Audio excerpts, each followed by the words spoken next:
We're going to hear from Steve Lerner next from the CIU, the architect of the Justice for Janitors campaign. Currently, he's working on partnering with unions and groups in Europe and South America to build a campaign to hold financial institutions accountable.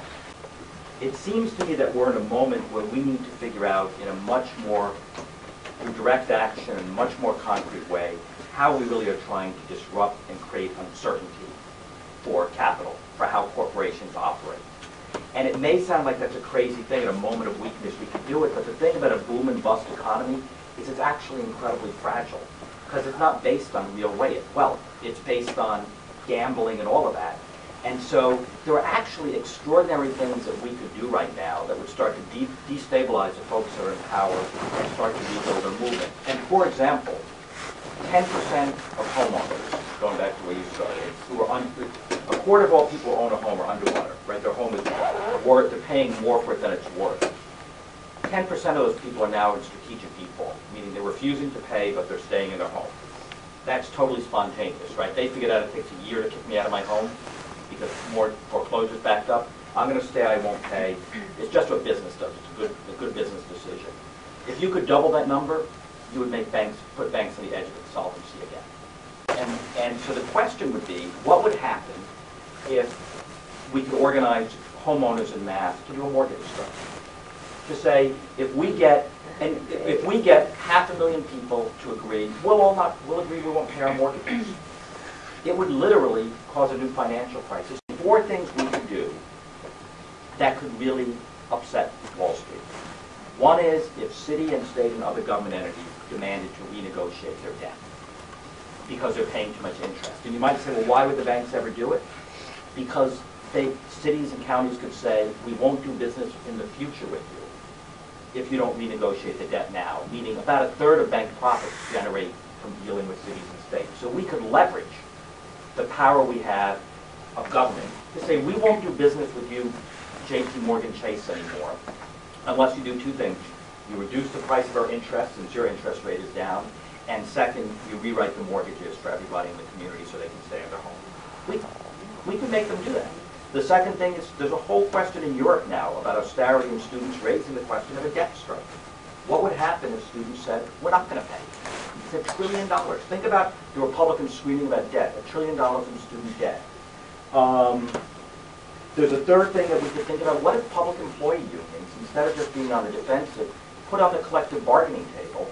When they negotiate, they said, we demand, as a condition of negotiation, that the government renegotiate. We believe in good financial management. It's crazy that you're paying too much interest to your buddy, the bankers.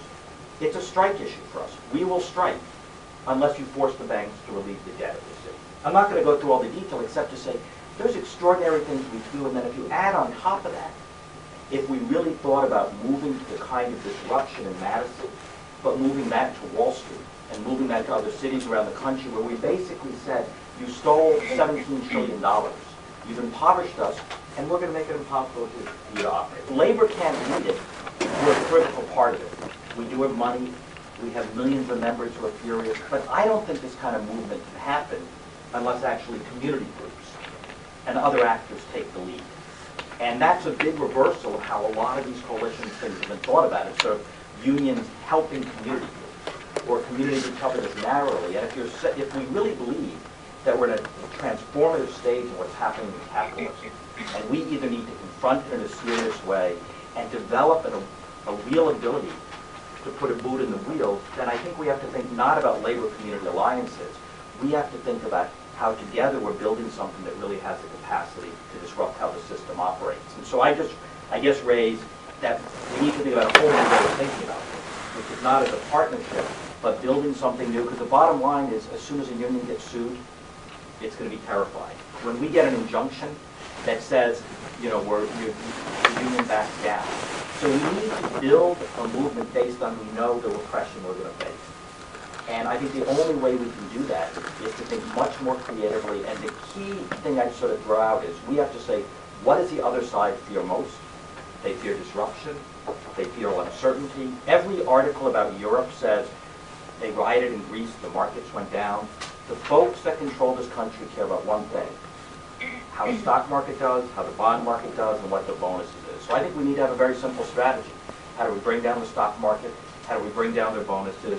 How do we interfere with their ability to be rich? And if we don't do, and that means we have to politically isolate them, economically isolate them, and disrupt them. So it's not all theory, I'll do a pitch. So a bunch of us around the country think about who would be a really good company to hate. We decided that would be J.P. Morgan Chase, based here in New York.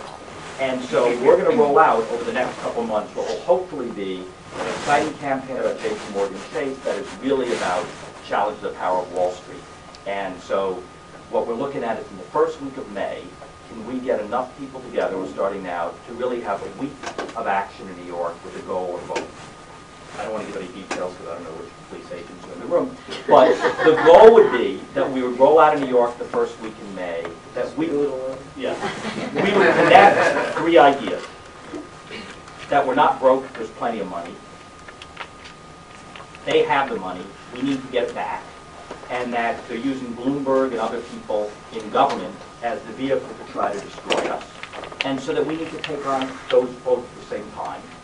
And that we'll start here, we're going to look at a week of civil disobedience, direct action, all over the city, then roll into the J.P. Morgan shareholder meeting, which is they moved out of New York because they were afraid, I guess, to Columbus, where there's going to be a 10-state mobilization to try to shut down that meeting, and then looking at bank shareholder meetings around the country, and trying to create some moments like Madison, except where we're on offense instead of defense, where we have brave and heroic battles challenging the power of the giant corporations that we hope will sort of inspire a much bigger movement about redistributing wealth and power in the country.